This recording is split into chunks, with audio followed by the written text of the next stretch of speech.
Hi, and welcome to the second ever episode of Countersteer.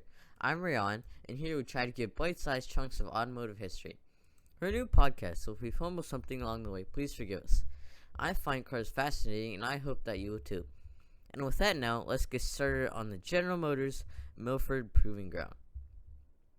Now, I never planned this episode. I was in the middle of researching and writing the script for an episode on a Dodge Viper, but as always, I got sidetracked and somehow ended up going down a rabbit hole of proving grounds. So we'll take a quick detour for this episode and take a look at this secretive place. First, what the heck is a Milford Proving Ground?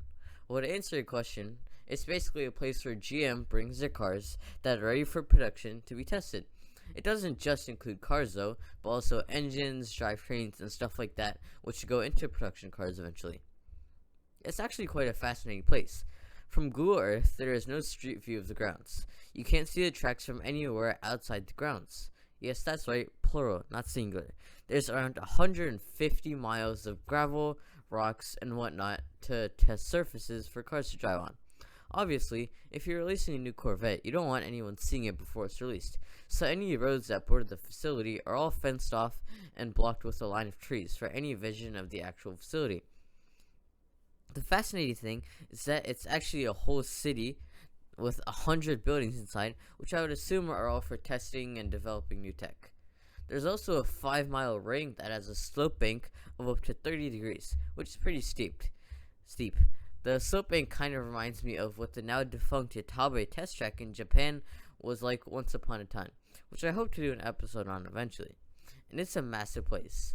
You might think, yeah, there's a mile or two big, but actually, the whole place is 4,000 acres long. Not long, it's just 4,000 acres big, around 6.25 miles large. It's massive. It's actually the industry's first dedicated testing ground, which opened in 1924, back when dinosaurs roamed the earth. And the place is older than most people, I think. Don't quote me on that. I don't know the average person's age, but the place is 90 years old. And there were... Wait, no. If it was opened in 1924, it's like almost 100 years old. And they were literally testing cars with like 5 horsepower there back in 1924, and now they do like 500 horsepower Corvettes and Camaros. It's pretty cool. And it's not the only GM testing ground there is. In fact, there's a whole Wikipedia page about the different General Motors testing grounds, and there's also a whole separate one for other car companies like Ford and whatnot. In total, there's 7 testing grounds, so the number isn't that large. Going over the other grounds quickly, there's one in the desert called Desert Proving Ground Yuma, which is inside an army area called Yuma Proving Ground. Pretty creative if I do say so myself.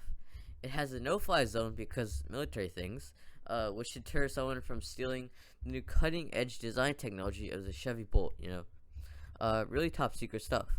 There's one in Mexico called Cupuan Proving Ground that as of 2011 is abandoned. It was built in 2006 for AC testing systems, but then the place became unsafe because of Mexico things, so now it's barely maintained. Another one can be found in Brazil called Cruz Alta Proving Ground, founded in 1974. It's the largest in Latin America and the second largest under GM's slimy, nasty hands. It's the most advanced one, which tests for demanding conditions.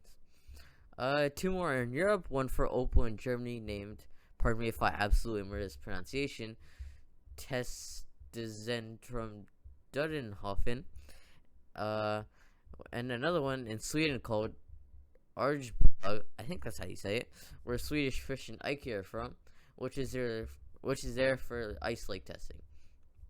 Next up we have Lang Proving Ground in the land of where there's more things that can kill you, Australia. It's for Holden, which I think of as utes. Utes are like pickup trucks, but more or less truck-ish and more car-ish. It closed in 2020 because GM stopped making right-hand drive cars. Then the place was sold to VinFast, which kind of sounds like Vin Diesel but fast. In China, we have the Guangdi County Anhui, which is China's largest proving ground. There's a few proposed ones and closed ones, but this episode is getting long, and I'm tired of writing, and I still have to write another Viper episode, so let's end the slaughterhouse of names here. So that wraps up the second ever episode of Countersteer. Hopefully you learned something or just had something to listen to and enjoy. Hopefully the Viper episode will come out soon. Big emphasis on hopefully. It should come out this week. Or maybe next week. Who knows after that. Well, have a nice day, and I'll catch you later.